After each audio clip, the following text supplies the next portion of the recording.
શરૂઆત 2018 થી કરી હતી. એ ફર્સ્ટ ટાઈમ હતું કે જ્યારે મેં 2-3 મહિના જ વાંચ્યું હતું અને મારી પ્રિલિમ્સ ક્લિયર થઈ ગઈ હતી જીપીએસસી 1-2 ની ક્લાસ 1-2 ની. પણ પછી મેં કન્ટિન્યુઅસ બહુ બધી એક્ઝામ આપી છે, પણ મારી મેઇન્સ જ ક્લિયર નહીં થતી જીપીએસસી ની એમ. પછી એ જે સમયગાળો હતો ને બહુ જ ખૂબ જ આમ ઉતાર ચઢાવ વાળો તો ખૂબ જ હતાશ થઈ ગઈ હતી. એક વખત તો એવો બી વિચાર આવ્યો હતો કે ચલો પ્રિપરેશન મૂકી દઈએ એમ. કેટલા માર્ક્સ આવ્યા છે તમારે? 186.50. જે સમયે તમે રિઝલ્ટ જોયું હતું, પીડીએફ ની અંદર તમારું નામ જોયું હતું, ત્યારે તમને કેવું લાગ્યું? પહેલા તો ખૂબ જ સારું લાગ્યું, આમ સારું ફીલ થયું. પણ મેં બહુ જ ઘણા ટાઈમથી પ્રિપરેશન કરી છે તો થોડુંક દુઃખ બી થતું હતું કે મને સફળતા બહુ લેટ મળી છે એમ.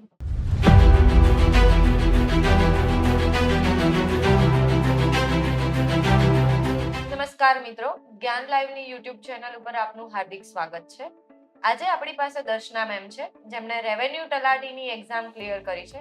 તો આપણે એમની પાસેથી જાણીએ કે એમણે સ્ટ્રેટેજી શું હતી, અત્યાર સુધી કેટલી એક્ઝામ આપી છે, પ્રિપરેશન કેવી રીતે કરી છે અને એની સાથે સાથે આ જે એમનો સંઘર્ષ હતો તેની અંદર કેવા ઉતાર ચઢાવ આવ્યા છે તે બધી જ માહિતી આપણે લઈશું. અને હવે ભવિષ્યમાં જે પણ વિદ્યાર્થીઓ તૈયારી કરી રહ્યા છે એમને શું ધ્યાન રાખવું જોઈએ, કેવી રીતે તૈયારી કરવી જોઈએ, તે બધી જ વસ્તુની માહિતી આપણે દર્શનાબેન પાસેથી લઈશું. સૌપ્રથમ તો વેલકમ દર્શના મેમ, જ્ઞાન લાઈવ ની યુટ્યુબ ચેનલ ઉપર આપનું હાર્દિક સ્વાગત છે અને કોંગ્રેચ્યુલેશન્સ કે તમે રેવન્યુ તલાટીની એક્ઝામ હમણાં જ ક્લિયર કરી. તો કેટલા માર્ક્સ આવ્યા છે તમારે? 186.50. જે સમયે તમે રિઝલ્ટ જોયું હતું, પીડીએફ ની અંદર તમારું નામ જોયું હતું, ત્યારે તમને કેવું લાગ્યું? પહેલા તો ખૂબ જ સારું લાગ્યું, આમ સારું ફીલ થયું. પણ મેં બહુ જ ઘણા ટાઈમથી પ્રિપરેશન કરી છે તો થોડુંક દુઃખ બી થતું હતું કે મને સફળતા બહુ લેટ મળી છે એમ. અને જ્યારે તમે શરૂઆત કરી હતી અને અત્યાર સુધીનું જે સંઘર્ષનો સમય છે એની અંદર તમને કેવા ઉતાર ચઢાવ રહ્યા? મેં છે ને મારી શરૂઆત 2018 થી કરી હતી. એ ફર્સ્ટ ટાઈમ હતું કે જ્યારે મેં 2-3 મહિના જ વાંચ્યું હતું અને મારી પ્રિલિમ્સ ક્લિયર થઈ ગઈ હતી એમ જીપીએસસી 1-2 ની ક્લાસ 1-2 ની. પણ પછી મેં કન્ટિન્યુઅસ બહુ બધી એક્ઝામ આપી છે, પણ મારી મેઇન્સ જ ક્લિયર નહીં થતી જીપીએસસી ની એમ. પછી એ જે સમયગાળો હતો ને બહુ જ ખૂબ જ આમ ઉતાર ચઢાવ વાળો તો ખૂબ જ હતાશ થઈ ગઈ હતી. એક વખત તો એવો બી વિચાર આવ્યો હતો કે ચલો પ્રિપરેશન મૂકી દઈએ એમ. પણ પછી એવું થયું કે ના, હવે એક વાર તો કરી લેવું જોઈએ એમ. આ વિચાર બધાને આવતો હોય છે સમયે કે પ્રિપરેશન મૂકી દઈએ, પણ પ્રિપરેશન મૂકવાથી નહીં, એની સ્ટ્રેટેજી બદલવાથી તમે એક્ઝામ ક્લિયર કરી શકો છો, જેનું જીવતું જાગતું ઉદાહરણ આપણી પાસે દર્શનાબેન છે. બરાબર, તમારી સ્ટ્રેટેજી શું હતી? હું કોઈ પણ એક્ઝામમાં છે ને, એક્ઝામ હોય ને એના થોડા ટાઈમ પહેલા, 1-2 મહિના આપણે ખબર જ હોય કે એક્ઝામ આવવાની છે, તો હું સૌ પ્રથમ સિલેબસ કમ્પ્લીટ કરવા ઉપર ધ્યાન આપું છું. જો એકવાર મારો સપોઝ કે એક્ઝામના 15 ડેઝ પહેલા સિલેબસ કમ્પ્લીટ થઈ જાય પછી હું રિવિઝન ઉપર જાઉં છું. મેં આટલી એક્ઝામમાં એટલું તો ધ્યાન રાખ્યું જ છે કે કોઈ બી એક્ઝામ પહેલા મિનિમમ મારું 3 વખત રિવિઝન થઈ જવું જોઈએ એમ. અને કયા વિષય ઉપર તમે સૌથી વધુ ભારણ આપ્યું? પ્રિલિમ્સ હોય ને તો પછી એમાં જીએસ, પછી થોડું ઘણું મેથ્સ રીઝનિંગ કરી લઉં, પણ સૌથી વધુ તો જીએસ માં જ હું ધ્યાન આપું છું. રેવન્યુ તલાટીમાં એનાથી થોડું ઊંધું હતું, કેમ કે મારું રેવન્યુ તલાટી આવતા મારું જીએસ મજબૂત થઈ ગયું હતું. તો રેવન્યુ તલાટીની પ્રિલિમ્સ વખતે મેં સૌથી વધુ ભાર છે ને મેથ્સ રીઝનિંગ અને કરંટ ઉપર આપ્યું. પછી મેઇન્સમાં ભાષા ઉપર, ગુજરાતી અને ઇંગ્લિશ. અને મોક ટેસ્ટ અને રિવિઝન નું કેટલું મહત્વ છે? મોક ટેસ્ટ કેટલી આપી હતી? સાચું કહું તો રેવન્યુ તલાટી માટે મેં મોક ટેસ્ટ નથી આપી. એક પણ મોક ટેસ્ટ નહીં? ના, કેમ કે એ વખતે ટાઈમ જ ખૂબ ઓછો હતો. પછી મોક ટેસ્ટ નથી આપી, જસ્ટ રિવિઝન કર્યું. રિવિઝનનું તો બહુ બધું મહત્વ છે, એ કન્ટિન્યુઅસ કરતા જ રહેવું જોઈએ. અને પરીક્ષાના છેલ્લા 30 દિવસો માટે તમારી સ્ટ્રેટેજી કેવી હતી? એમાં તમે કેવી યોજના બનાવી હતી?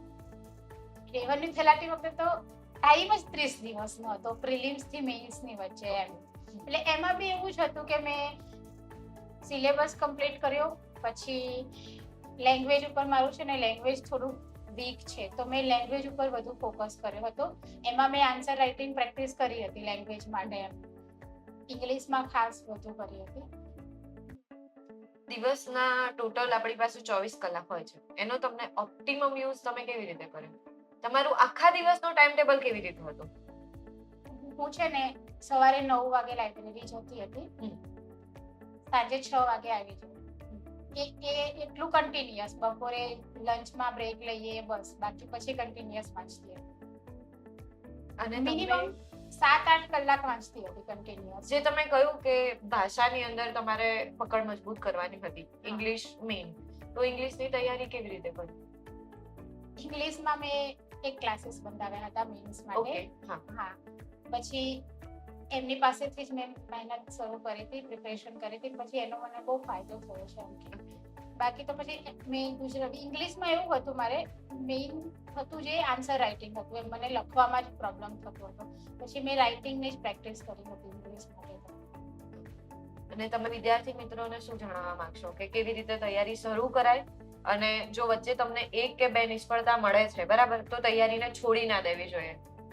હું વિદ્યાર્થી મિત્રોને એટલું જ કહીશ, જો તમે મજબૂત હોય કે તમારે કોઈ પ્રિપરેશન યા કોઈ જોબ મેળવવી જ છે, તો પછી એકવાર તમે જ્યારે મક્કમ થઈ જાઓ ને, ત્યારે પછી અડધા રસ્તેથી મૂકી ના દેવું જોઈએ. હું મારી ખુદની વાત કરું તો મેં 10 જેટલી જીપીએસસીની મેઇન્સ આપી છે, એમાં છે લાસ્ટમાં મને રેવન્યુ તલાટીમાં સફળતા મળી છે. એટલે અને બાકી બધું તો ઠીક, પણ તમારે સિલેબસ વાઇઝ બધું કમ્પ્લીટ ચેક વાંચીને પ્રોપર રીતે કરવું જોઈએ, તો જ તમને સફળતા મળશે, જરૂરથી મળશે.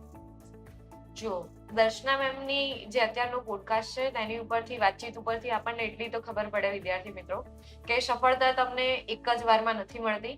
તેની માટે તમારે સતત સંઘર્ષ કરવો પડશે, અને જ્યારે પણ તમને મળશે, સફળતા મળશે, ત્યારે તમે જે ફર્સ્ટ ટાઈમથી સ્ટાર્ટ કર્યું હશે ને પ્રિપરેશન, એ બધી જ પ્રિપરેશનનું જેટલું તારણ છે ને, એ તમે જ્યારે સફળ થશો ને, ત્યારે તમને એ ફળ સ્વરૂપે મળે છે. બરાબર, તો આજનો પોડકાસ્ટ આપણે અહીંયા જ સમાપ્ત કરીએ છીએ, અને હું આશા રાખું છું કે હવે બધા જ વિદ્યાર્થીઓને થોડી પ્રેરણા મળી હશે કે એક્ઝામ કેવી રીતે પાસ કરવી અને શું સ્ટ્રેટેજી અપનાવવી. Thank you.